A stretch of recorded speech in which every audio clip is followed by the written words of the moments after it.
प्राचीन समय की बात है। उज्जैन में राजा भोज राज्य करते थे। वह बड़े दानी और धर्मात्मा थे। उनके बारे में प्रसिद्ध था कि वह ऐसा न्याय करते कि दूध और पानी अलग अलग हो जाए। नारी में एक किसान का खेत था जिसमें उसने कई साग सब्जी लगा रखी थी। बार की बात है कि खेत में बड़ी अच्छी फसल हुई। पूरी जमीन पर खूब तरकारियां आई, लेकिन खेत के बीचों बीच थोड़ी सी जमीन खाली रह गई। हालांकि किसान ने उस जमीन पर भी बीज डाले थे, लेकिन वहां कुछ नहीं उगा। किसान ने वहां खेत की रखवाली करने के लिए एक मचान बना लिया। जब भी किसान मचान पर चढ़ता, अपने आप चिल्लाने लगता, कोई है, राजा भोज को पकड़ लाओ और सजा दो। मेरे राज्य उसने ले लो, जाओ जल्दी जाओ। सारी नगरी में यह बात फैल गई और राजा भोज के कानों में पहुंची। राजा ने कहा, मुझे उस खेत पर ले चलो। मैं सारी बातें अपनी आंखों से देखना और कानों से सुनना चाहता हूँ।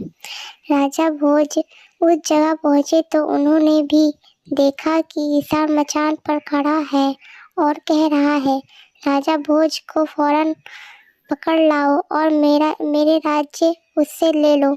यह सुनकर राजा चिंतित हो गए।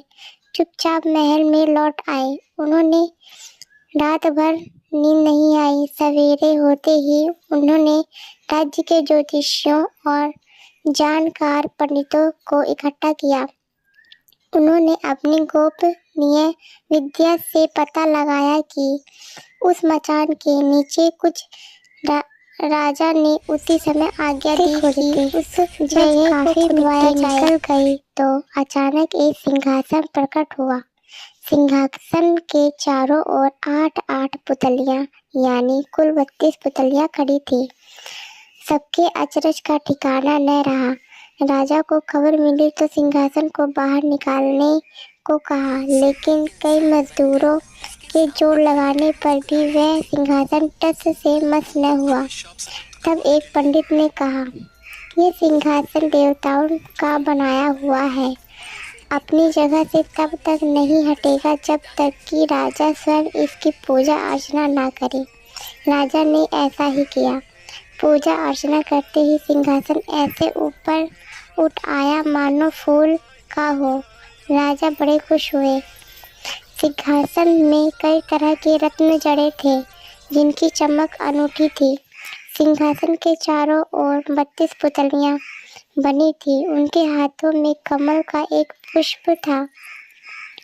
राजा ने हुक्म दिया कि खजाने से रुपया लेकर सिंहासन दुरुस्त करवाए। सिंहासन सुंदर होने में 5 महीने लग गए। अब सिंहासन दमक उठा भी देखता देखता ही रह जाता। पुतलियां ऐसी लगती मानो अभी बोल उठेंगी। राजा ने पंडित को बुलाया और कहा, आप लोग कोई अच्छा मुहूर्त निकालें। उस दिन मैं इस सिंहासन पर बैठूंगा। दिन तय किया गया। दूर दूर तक लोगों को निमंत्रण भेजे गए। तरह तरह के बाजे बजने लगे। महल में खुशियां मनाई जाने लगी। पूजा के बाद जैसे ही राजा ने अपना दाहिना पैर बढ़ाकर सिंहासन पर रखना चाहा कि सारी पुतलियां खिलखिलाकर हंस पड़ी। लोगों को बड़ा अचंभा हुआ कि यह बेजान पुतलियां कैसे हंस पड़ी। राजा ने अपना पैर खींच लिया और पुतलियों से पूछा, ओ सुंदर पुतलियों, सच सच बताओ कि तुम क्यों हंसी। पहली पुतली का नाम था रत्नमंजरी। राजा की बात सुनकर वह बोली, राजन, आप बड़े तेजस्वी हैं, धनी हैं, बलवान हैं, लेकिन इन सब बातों का आपको घमंड भी है। जिस राजा का यह सिंहासन है वह दानी, वीर और धनी होते हुए भी विनम्र थे, परम दयालु थे। राजा बड़े नाराज हुए। पुतली ने समझाया, महाराज, ये सिंहासन परम प्रतापी और ज्ञानी राजा विक्रमादित्य का है। राजा बोले, मैं कैसे मानूं कि राजा विक्रमादित्य मुझसे ज्यादा गुणी और पराक्रमी थे। पुतली ने कहा, ठीक है, मैं तुम्हें राजा विक्रमादित्य की एक कहानी सुनाती हूँ। सिंहासन बत्तीसी की पहली कहानी रत्नमंजरी ने सुनाई।